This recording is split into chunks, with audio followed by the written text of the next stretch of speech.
vamos a prepararnos para escuchar el mensaje.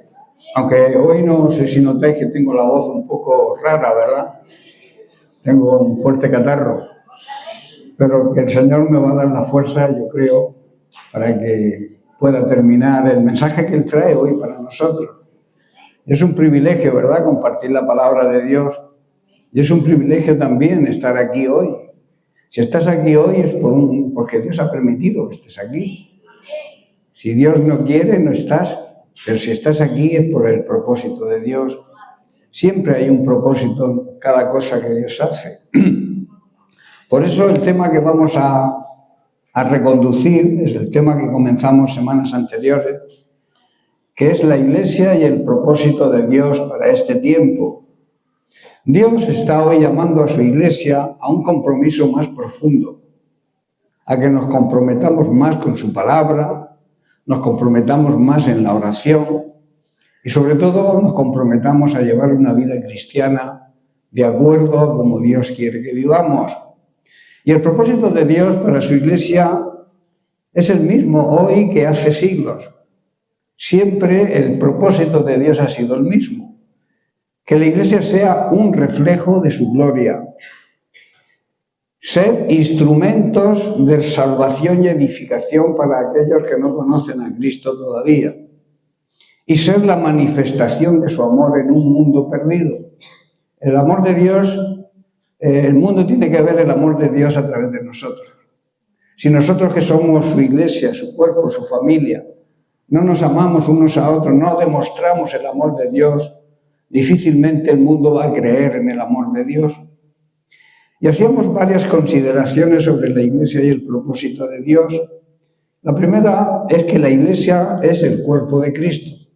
Cristo es la cabeza y nosotros somos el cuerpo. Y nosotros estamos regidos por la cabeza y debemos obedecer lo que Él dice. También la Iglesia como una comunidad de crecimiento espiritual. Aquí no es un lugar de tradiciones, de venir los domingos y simplemente cumplir.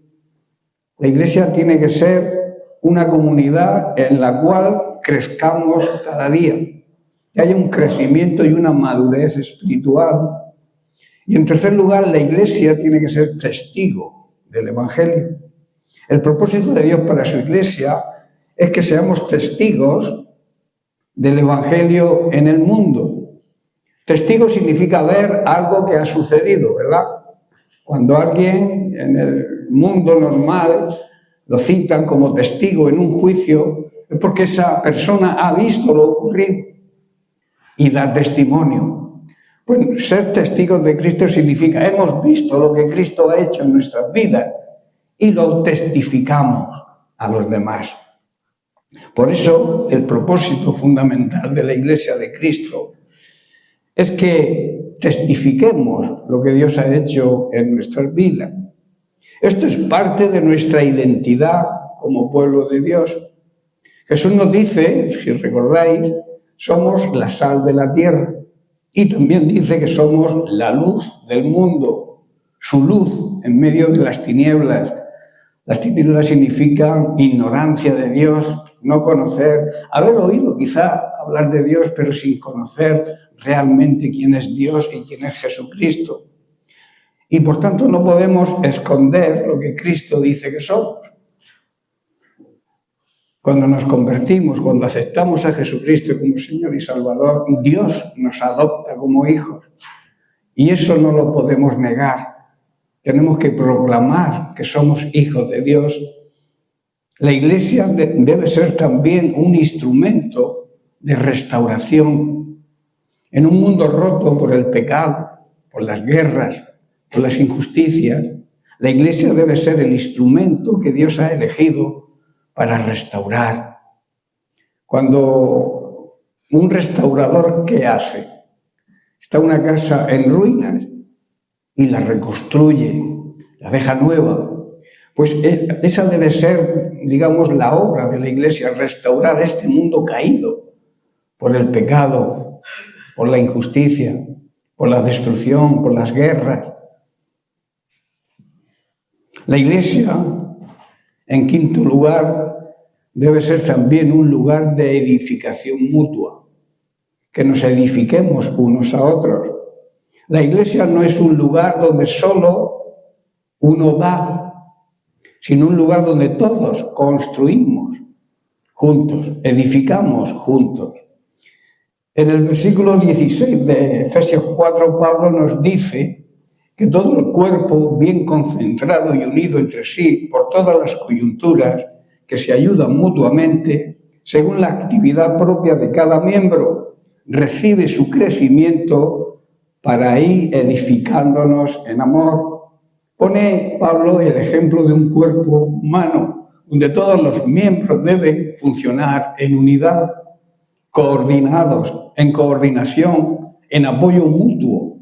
Cuando algo te duele, siempre hay una mano que va hacia el dolor, ¿verdad?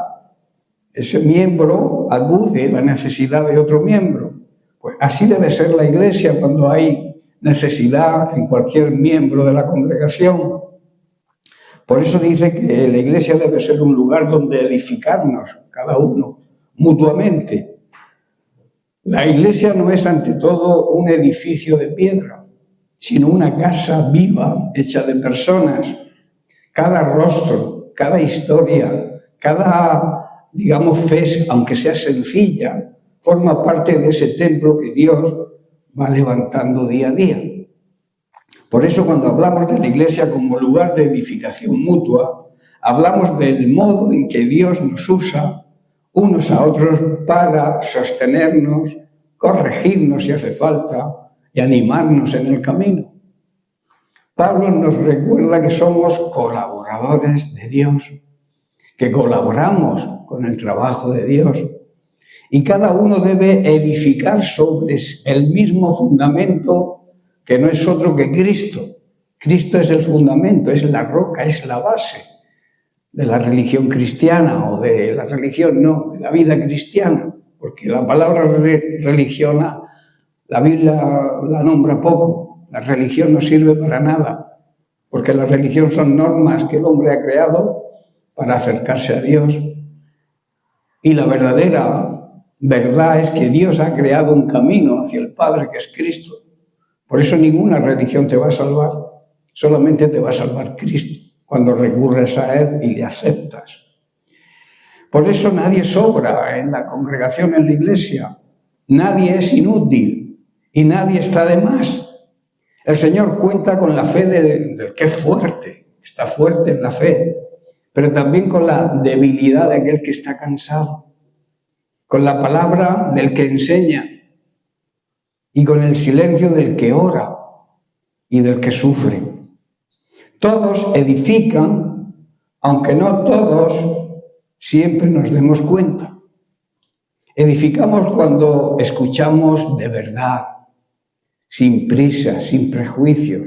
Cuando alguien quiere hablar contigo, déjalo que se desahogue. Ahí estamos edificando, aún en el silencio.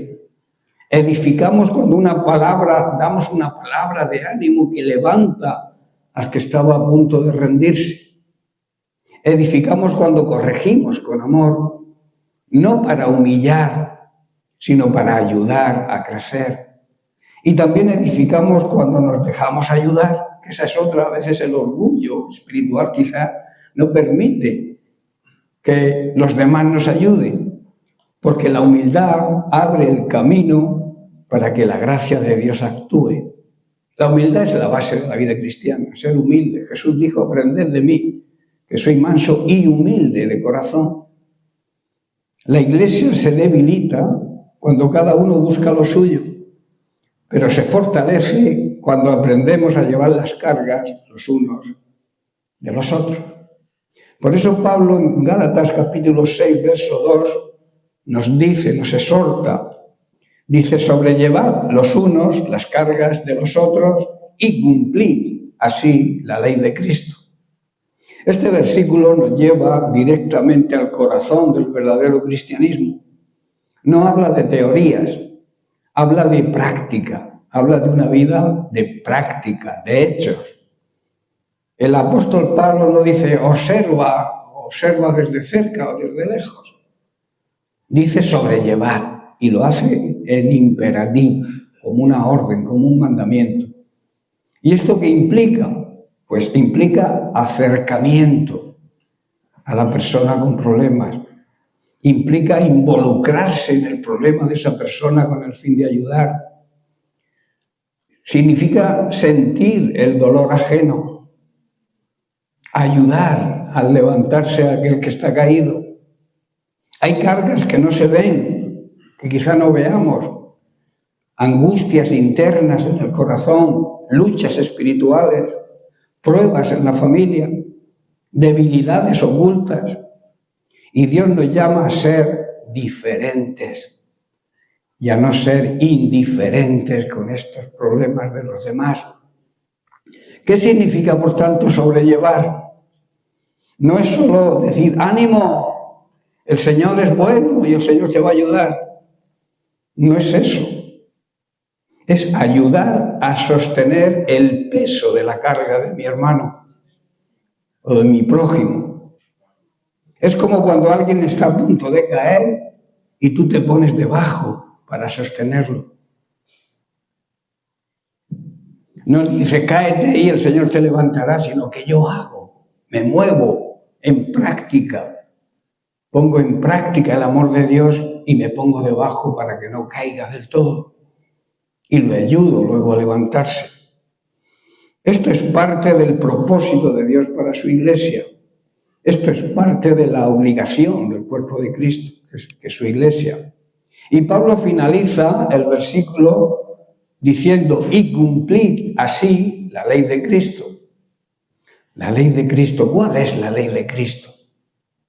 La ley del amor. Cristo llevó nuestras cargas. Cristo llevó nuestros pecados sobre la cruz. Y ahora nos dice, así como yo hice, haced vosotros también. Recordar cuando Jesús, la noche misma, después de cenar, cogió una toalla y cogió un barreño y se dispuso a lavar los pies de sus discípulos. Cuando llegó a Pedro, Pedro le dijo, tú, el Señor me va a lavar a mí los pies, no lo voy a permitir. Y Jesús le dijo, si no me dejas que te lave los pies, no tendrás parte conmigo. Y entonces Pedro le dijo, no solamente los pies, lávame incluso la cabeza. Pero Jesús dijo, vosotros ya estáis limpios, solamente tenéis los pies sucios del caminar diario. Esto no significa que andemos lavándonos los pies unos a otros, literalmente. Que algunas digamos, sitios lo celebran, lo hacen así en tiempo de Semana Santa y todo esto. Pero es una simbología, es una costumbre del antiguo pacto. Jesús vivió en el antiguo pacto. Y entonces cogió esa manera que ellos tenían cuando un viajero iba a tu casa, los caminos eran de tierra y llegaban a casa con los pies llenos de polvo y entonces el dueño de la casa les lavaba los pies. Entonces era una costumbre y Jesús utilizó esa costumbre para darles un principio, para mostrarles la ley de Cristo, que es la ley del amor. Lavar los pies significa la ayuda mutua, ayudarnos unos a otros, exhortarnos unos a otros, corregirnos si hace falta unos a otros. Esa es la ley del amor de Cristo. Por eso repito, Cristo llevó la mayor carga que pueda llevar, que es tu pecado y el mío. Y ahora nos dice eso, así como yo hice con vosotros, hacedlo también vosotros con los demás. No por obligación, sino por amor. Por eso deberíamos preguntarnos de una manera personal e individual, ¿estoy ayudando a alguien a llevar su carga? ¿O estoy mirando desde lejos y allá se entienda? ¿O solo estoy viviendo mi fe de manera individual? El cristiano verdadero no camina solo, camina acompañado y acompañando. Donde hay amor verdadero, siempre habrá alguien ayudando a otro a levantarse. No se trata de ser perfectos, sino de caminar juntos. A veces con paso firme, otras veces cojeando, pero siempre sostenidos por la misma esperanza. Cristo es el arquitecto y Cristo es la base, es el cimiento, la roca. Y nosotros somos las piedras vivas sobre esa roca que se va edificando. Si permanecemos unidos a Él, nuestra iglesia será un hogar donde se pueda crecer, se pueda sanar, tanto material, física, como espiritualmente. Volver a empezar, donde cada hermano y cada hermana sea un don, sea un regalo que edifique. Que tú seas un regalo para mí, yo sea un regalo para ti. Para esto debemos tener un corazón disponible, dispuesto, compromiso, capaz de construir y también dejarse construir. Porque allí donde hay edificación mutua, allí está obrando Dios. Cada uno de nosotros tiene algo único que aportar. Como miembros de un solo cuerpo, todos necesitamos de los demás para crecer y fortalecernos. La edificación mutua es clave para que la iglesia se mantenga fuerte y viva y no sea una iglesia débil. En Romanos capítulo 14, verso 19, Pablo dice: así que sigamos lo que contribuye a la paz y a la edificación mutua. Este versículo nos enseña hacia dónde debe dirigirse la vida del creyente. Pablo no dice, defiende siempre tu opinión, ¿verdad? Dice, sigue lo que produzca la paz. Porque no todo lo que es correcto edifica. Y no todo lo que se puede decir conviene decirlo. La paz debe ser la prioridad de nuestra vida. La paz aquí no es ausencia de problemas. Es una actitud del corazón que busca no herir a nadie, no dividir, no contender innecesariamente. Disputas, siempre hay disputas dentro de los hermanos en las iglesias. El diablo nos entretiene con disputas y con contiendas para que no hagamos nuestro trabajo, que es mostrar el amor de Dios al mundo incrédulo. Hay creyentes que tienen mucho conocimiento, conocen bien la Biblia, pero no tienen cuidado y con sus palabras, en lugar de edificar, destruyen. La vida cristiana no es una competencia, es una construcción mutua, conjunta. Cada palabra, cada actitud, cada decisión debería levantar al hermano y no derribarlo. Pregúntate antes de actuar, ¿lo que voy a hacer trae paz? ¿Edifica? Si no cumple estas dos condiciones, no viene de Dios. Seguir a Cristo no es solo caminar en la verdad, es caminar en amor. Y donde hay amor verdadero, se busca la paz y se trabaja para edificar a otros. Porque una iglesia fuerte no es la que más sabe, sino la que más ama, la que más edifica en amor. Cada uno de nosotros, como parte de este cuerpo, tiene un papel importante que jugar. Créetelo, eres importante para el Señor. No podemos ser simples espectadores. Estamos llamados a ser actores en el plan divino. ¿Cómo estamos cumpliendo con este propósito en nuestras vidas? Preguntas que deberíamos hacernos. ¿Estamos comprometidos con el crecimiento solo personal y no colectivo de la iglesia? ¿Estamos siendo testigos del Evangelio en nuestro entorno? ¿La gente nos conoce como cristianos o somos cristianos de la secreta? Que nadie conoce que son cristianos. O camaleones que se camuflan en el mundo para que el mundo los acepte. Eso no es un verdadero cristiano. Estamos construyendo la Iglesia con amor y unidad. Hoy es un buen día para comprometernos de nuevo con el propósito de Dios para su Iglesia. Que cada uno de nosotros busque en oración cómo ser parte activa de lo que Dios quiere hacer en el mundo a través nuestro, a través de la Iglesia. El propósito de Dios para la Iglesia contemporánea se puede resumir en el texto de Efesios capítulo 3, versículos 10 y 11, donde Pablo declara: para que la multiforme sabiduría de Dios sea ahora dada a conocer por medio de ¿quién? Por medio de la Iglesia, a los principados y potestades en los lugares celestiales, conforme al propósito eterno que hizo en Cristo Jesús nuestro Señor.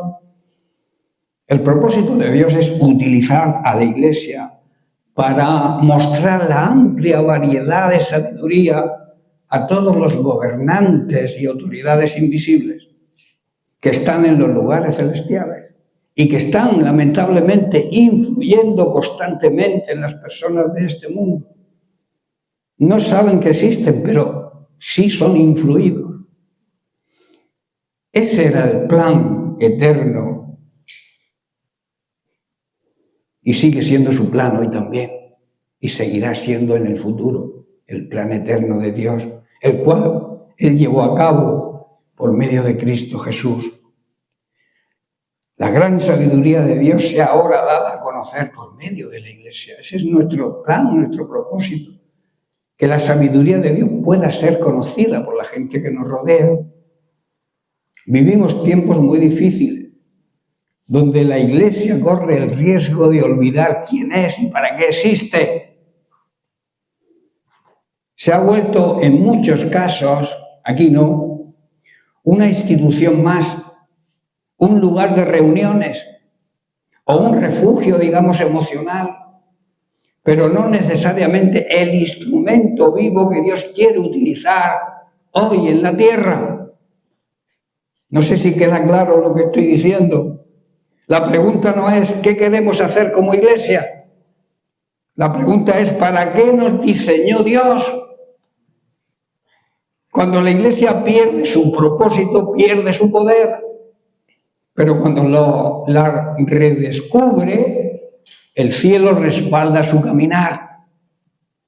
La Iglesia existe para revelar a Dios, no para entretener a las personas.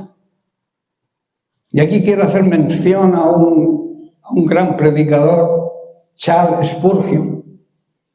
Dijo que prefería pastorear ovejas en vez de entretener a las cabras. Esta frase refleja muy bien el corazón del ministerio de Charles Spurgeon, que fue conocido por el príncipe de los predicadores. La idea detrás de esta expresión es profundamente bíblica y pastoral. Spurgeon estaba haciendo una distinción entre dos tipos de oyentes dentro de las iglesias. Las ovejas, que son los verdaderos creyentes que tienen hambre de la palabra de Dios, que desean crecer, desean aprender, desean ser corregidos y desean ser alimentados espiritualmente. Esas son las ovejas. Pero luego están las cabras. Personas que están en el entorno, digamos, religioso, tan cerca, pero no tienen un corazón regenerado, nacido de nuevo. Buscan entretenimiento, emociones, mensajes suaves que no toquen mis vacas sagradas, pero no buscan la verdad que los confronta. Cuando él decía que prefería pastorear ovejas antes que entretener cabras, estaba afirmando que su llamado no era agradar a la gente, sino alimentar fielmente a los redimidos por la palabra de Dios, aunque eso no fuera popular. Hoy muchos predicadores predican lo que la gente quiere oír y no lo que necesitan oír. Yo soy de los segundos. Yo, aunque me regales un jamón de estos de jabugo, de estos caros, a mí no me vais a bajar de la verdad. Y yo voy a predicar lo que necesita la iglesia oír, no lo que quiere oír para sentirse cómodo y bien. Esto conecta directamente con los textos de Juan, capítulo 21, verso 17, donde Jesús le dice a Pedro: apacienta mis cabras, apacienta mis ovejas. Y en 2 de Timoteo 4:2, Pablo a su discípulo le dice: predica la palabra, a tiempo y fuera de tiempo. Dice, aunque te apedreen, tú predica la verdad de la palabra. Esto tiene una aplicación y una enseñanza clara. Hoy en día esta frase sigue siendo muy actual. Hay una gran tentación a convertir el púlpito en un escenario. Mensajes ligeros que agraden el oído, en lugar de mensajes profundos que toquen el alma, que lleguen al corazón. Motivación en lugar de transformación. Hoy muchos predicadores motivan a la gente, pero no hay una transformación, una metamorfosis, un cambio radical. Entretenimiento en lugar de edificación. El verdadero ministerio pastoral no busca aplausos, busca almas transformadas por el poder de Dios. No entretiene a las multitudes, forma discípulos, que es el mandamiento de Cristo, y hacer discípulos. Discípulos son aquellas personas que quieren aprender del Maestro. En tiempos de Jesús, los discípulos vivían temporadas en las casas del Maestro para no solamente aprender la teoría, sino aprender la práctica, cómo se comportaba el Maestro. Y un discípulo es aquel que tiene el deseo de aprender del Maestro. Por eso es tan importante la escuela bíblica y la necesidad de que la iglesia tenga hambre de aprender. Esto es una reflexión muy seria. Un ministerio que solo entretiene, quizá pueda llenar salones, pueda incluso llenar estadios de fútbol, pero no necesariamente llena corazones de Cristo. Volvamos a Efesios capítulo 3, si nos permite ese móvil que está sonando. Versículos 10 y 11 que leímos antes. Dice, para que la multiforme sabiduría de Dios sea ahora dada a conocer por medio de la Iglesia.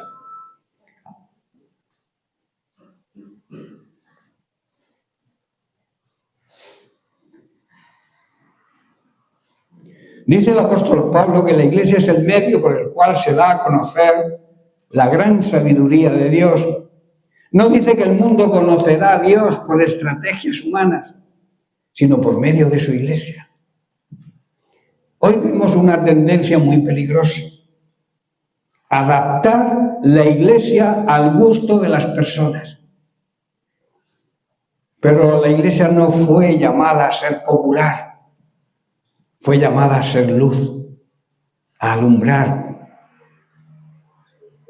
Jesús dijo, vosotros sois la luz del mundo.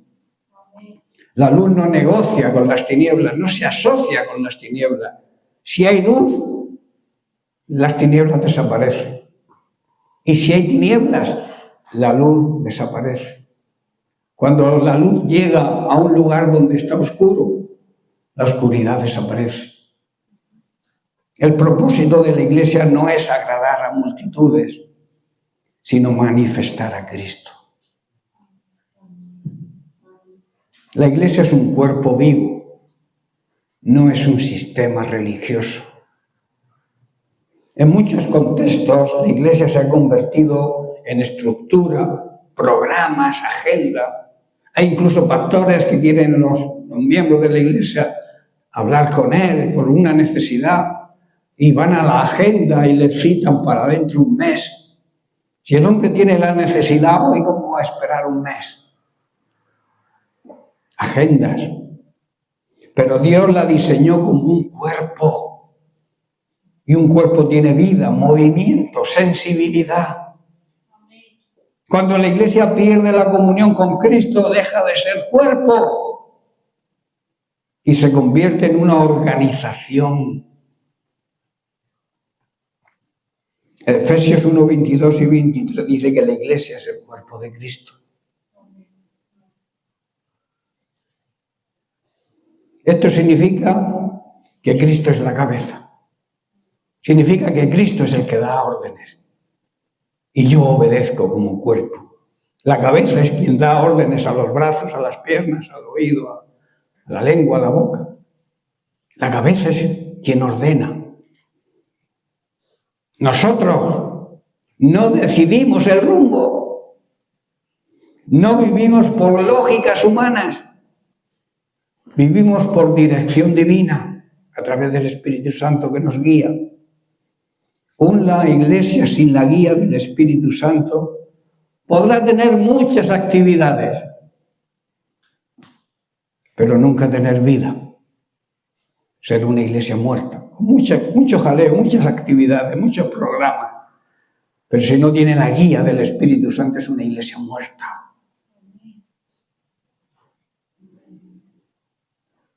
La iglesia fue llamada a formar a Cristo en las personas. Hay muchas iglesias que forman asistentes, simpatizantes, pero no discípulos. El propósito no es llenar las sillas, sino transformar los corazones. El apóstol Pablo lo dijo en Gálatas capítulo 4, verso 19. Hijitos míos, por quienes vuelvo a sufrir dolores de parto, hasta que Cristo sea formado en vosotros. El anhelo pastoral de Pablo, que el carácter de Cristo fuera formado en cada uno de nosotros. Porque estas palabras son vivas para hoy, son de aplicación para hoy. Esto implica un proceso, claro está, implica corrección, aceptar la corrección y la disciplina. Implica también aprender enseñanza profunda. No es un evangelio superficial, es un evangelio que debe formar el carácter. La verdadera iglesia no solo reúne gente, forma a Cristo en la gente. La iglesia existe para impactar el mundo, no para aislarse de él. Jesús dijo en Juan 17 que no nos quitara en su oración sacerdotal, que no nos quitara del mundo, sino que nos guardara, nos protegiera del mal. La iglesia no fue llamada a esconderse, fue llamada a ser influencia, no ser influenciada como hoy en día está siendo. En Hechos 1:8 dice, recibiréis poder y me seréis testigos. Poder para testificar. No dice, seréis simples espectadores o simples acumuladores de sermones y de visitas a la iglesia. A la iglesia me refiero al templo. Dice ser testigos. En la Biblia ser testigo implica conocer a Dios personalmente. Si no conoces a Dios, mejor que no testifique. Vivir conforme a esa verdad, ese conocimiento de Dios. Proclamar esa verdad sin temor. Permanecer fiel, cueste lo que cueste. Alguien que ha visto la obra de Dios vive esa realidad y la proclama con fidelidad, incluso hasta dar la vida. Eso es ser testigos. Un testigo no es alguien que simplemente va a la iglesia. Es alguien que ha tenido un verdadero encuentro con Cristo. Ha sido transformado y no puede quedarse callado. El problema hoy no es la falta de conocimiento, es la falta de testigos. Muchos saben, pero pocos testifican. Muchos conocen la palabra de Dios bien, pero no le hablan a nadie de esa palabra. No testifican, no son testigos. La Iglesia contemporánea necesita recuperar su voz en la familia, en la sociedad, en medio de la corrupción que hay, en medio de la oscuridad moral y ética, que todo vale, todo está permitido. A veces nos asombramos de cuando vemos en la televisión lo que ocurre muy cerca de nosotros, los programas sin ética, sin moral. Y a veces perdemos el tiempo viendo esas inmoralidades que se transmiten. El diablo utiliza la caja tonta para eso, para distraernos, para influirnos, para que el mundo influya en nuestra vida. Y tiene que ser al revés, nosotros debemos influir al mundo nuestra verdad. No somos eco del mundo, somos la voz de Dios en el mundo.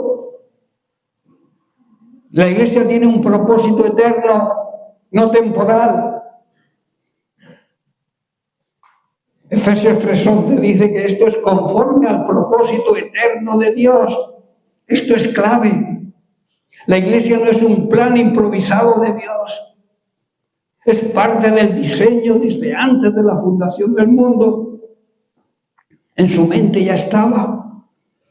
Por eso lo que hacemos tiene un impacto eterno. Cada alma cuenta. Cada vida transformada tiene un peso en la eternidad. La Iglesia no trabaja para el momento, trabaja para la eternidad. La Iglesia contemporánea necesita volver a su esencia. No más apariencia sin la presencia de Dios. No más actividad, pero sin dirección divina. No más número, no importa el número, importa la calidad. No más números, más transformación.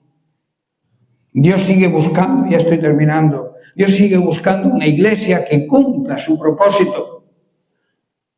La pregunta es, Iglesia, ¿estás dispuesta a que el propósito de Dios se cumpla?